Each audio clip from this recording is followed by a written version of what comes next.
Hey guys.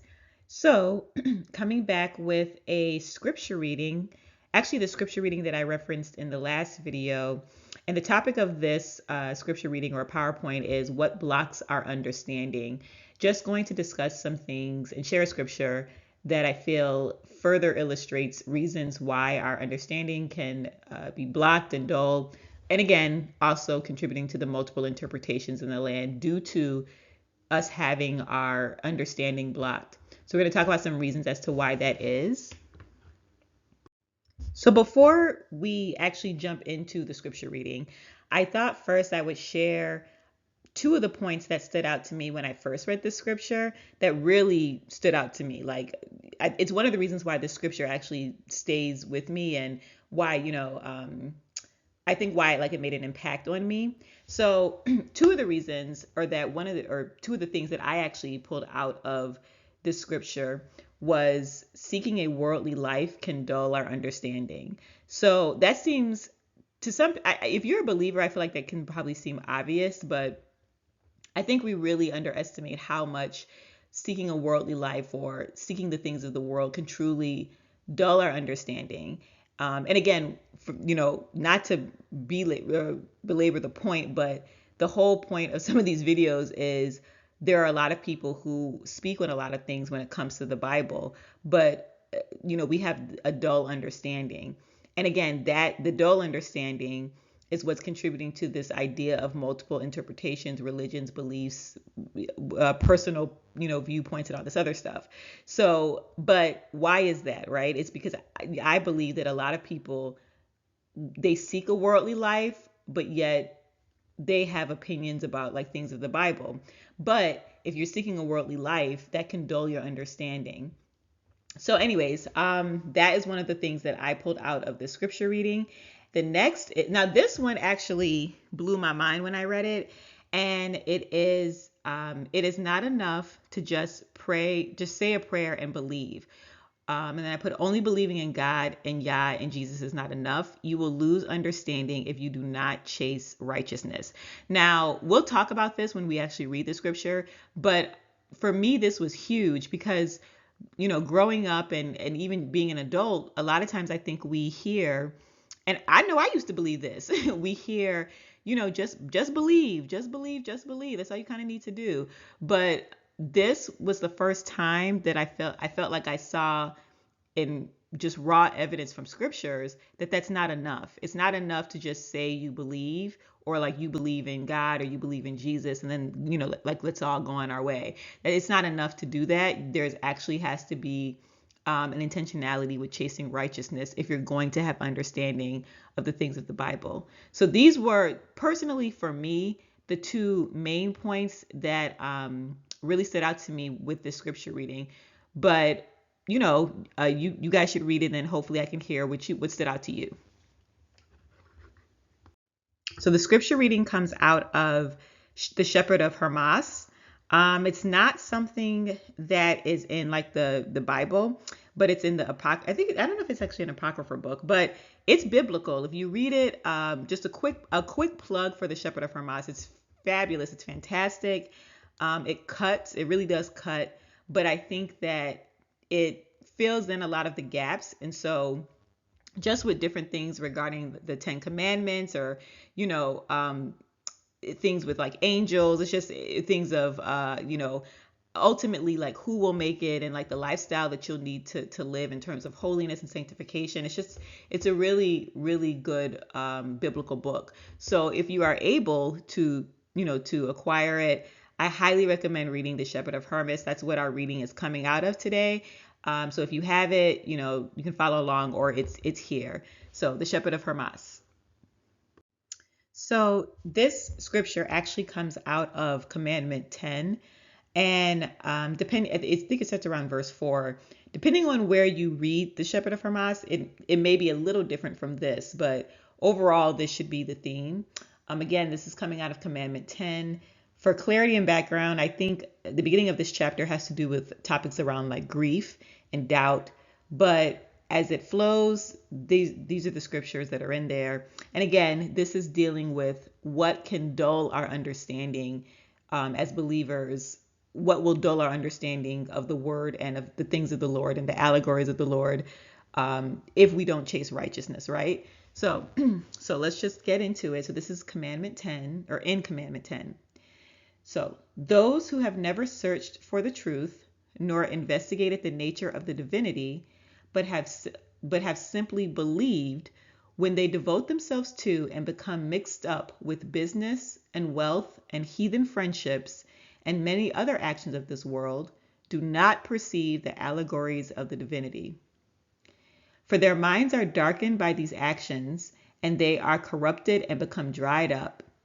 Even as beautiful vines, when they are neglected, are withered up by thorns and various plants.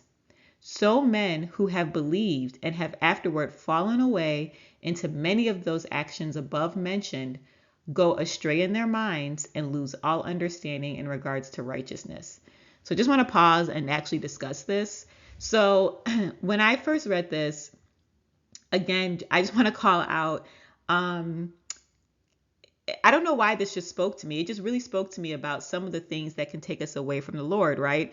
Because as we're living our lives, you know, some of the things that it mentioned business and wealth and friendships, right? So this is confirming that if you concern yourself, and I think this is important because this is what we do, right? A lot of times we concern ourselves with, you know, let's just be real, our jobs. Do we have enough money, you know, friendships, this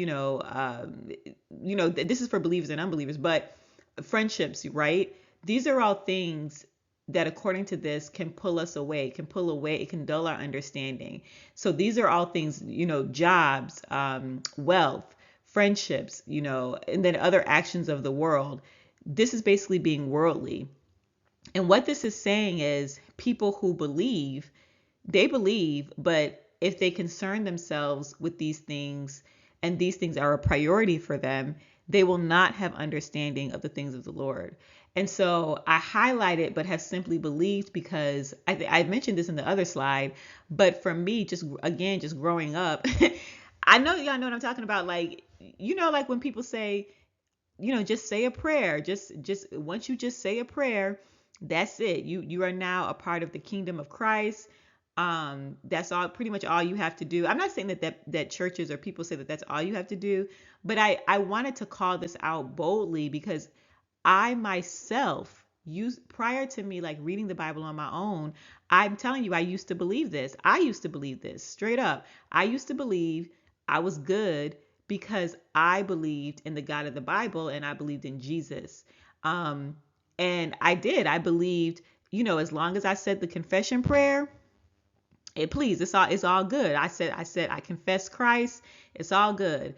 But I think that's one of the reasons why this scripture stood out to me is because, again, for me, this is the first time that I've read, at least for me, this is the first time that I've read where it boldly says, nah, but just saying you believe it is not enough. Like, you can't just say you believe, because that's what these people did. The people in the scripture, it says they simply believed, but they believed, yes, but then they went about and devoted themselves and became mixed up with kind of with things of the world, things like business. So that's our jobs, right? Wealth, that's our money, right? Heathen friendships. Those are maybe friendships that don't strengthen your relationship with the Lord, or anything that, you know, this is just examples in the scripture, but it's anything that's of the world.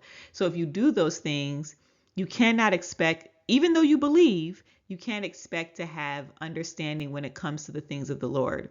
So that was powerful for me. And then just to continue on, it says, for their minds are darkened by these actions and they are corrupted and become dried up, even as beautiful vines. So it's saying that the people who believed initially, they were beautiful vines, right? But they neglected they neglected getting to know the Lord. They neglected the things of the Lord. And because they neglected the things of the Lord, you know, their relationship or their understanding was withered up, right? It fell away. Their minds went astray. And so they lost all understanding in regards to righteousness. This is what this is saying. So I just thought that this was powerful, but we will continue on. So continuing on, it says, for if they hear of righteousness, their minds are occupied with their business and they give no heed at all.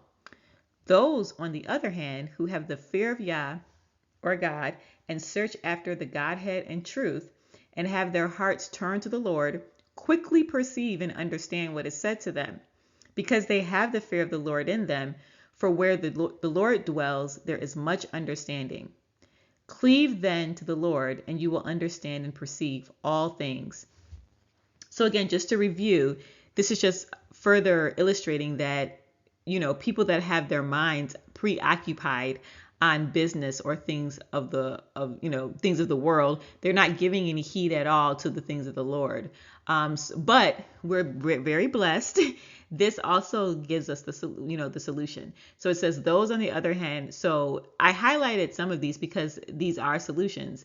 It says those who have the fear of Yah, right? So this is a list. So to have understanding, you need, the fear of Yah. You need to search after the Godhead and truth. And I bolded truth because in this day and age, people will read the Bible and feel like they're searching for God, but they don't believe the truth about it, right? There's lots of things in the Bible that I feel like people they don't believe the truth. And then when you bring up the truth, again, we hear stuff like it doesn't matter. So, but this is saying that you have to want both. You have to want the Godhead or Yah and truth. You have to want Yah and truth. So the fear of Yah, the search after the Godhead and truth, and to have your heart, right? Because it's the posture of the heart. Your heart turned toward the Lord. If you do these things, you will quickly perceive and understand what is said. You'll understand the allegories of the Bible. You'll understand the meaning in the Bible. It just emphasizes for us to have fear of the Lord, because where the Lord dwells, there is much understanding. So, I just wanted to share this because staying on the theme again of the multiple interpretations, I know this particularly doesn't have multiple interpretations, but I do think that, again, this was just a fantastic scripture of how our hearts and our minds are dull and our understanding is dull. And again, we don't, there are people who don't have understanding, but they're contributing to the things that are said in the land that causes all these ideas of multiple interpretations. And then also, like I said, I love this because it just really reiterates the things that we need in order to have understanding, like the fear of Yah, the search after the Godhead and truth, to chase after righteousness, to turn our hearts towards the Lord.